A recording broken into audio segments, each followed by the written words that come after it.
محمد شہادت آری مرکز اولیاء لاہور سے امیر اہل سنت دامت برکاتہم عالیہ کی بارگاہ میں میرا یہ سوال ہے کہ رات کے وقت جو اجتماع ہوتے ہیں ان اجتماع میں ہماری اسلامی بہنیں جاتی ہیں، میلاد کی ہوتے ہیں، تو ان کا جانا کیسا ہے؟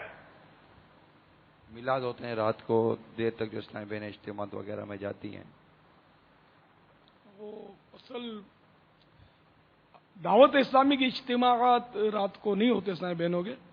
اسلامی بہنوں کو ہمارے مدنی مرکز نے تو یہ تاکید کی ہوئی ہے کہ جو بھی سلسلے ہیں وہ مغرب سے پہلے اتنی دیر پہلے ختم کر دیے جائیں کہ اسلامی بہن مغرب سے پہلے اپنے گھر میں داخل ہو جائیں.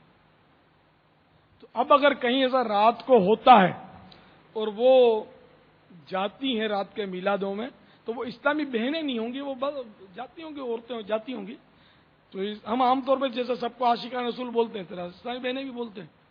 تو اگر کوئی واقعی دعوت اسلامی والی ہے، دعوت اسلامی والی کہلانے والی نہیں ہے، دعوت اسلامی والی ہے، تو وہ تو مغرب سے پہلے اس کو تو گھر آنا ہوتا ہے.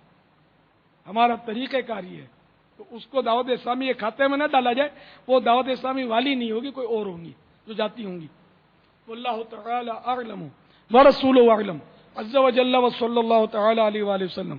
ایسی اسلامی بہنوں سے میں البتہ درخواست کروں گا کہ اپنے آپ کو دعوت اسلامی والی نہ کہا کریں، ہماری دعوت اسلامی کو بدنام نہ کریں، کیونکہ رات کو دیر سے اس طرح جانے سے گھروں میں فساد بہت ہوتے ہیں، پھر اسلامی بہنوں کے لیے خطرات بھی ہوتے ہیں.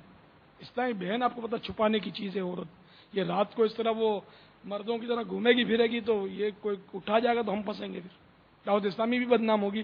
ویسے بھی عام اسلامی بہنوں کو بھی چاہیے کہ وہ اس طرح راتوں کو نہ جایا کریں، خطرات بڑھ جاتے ہیں راتوں کو.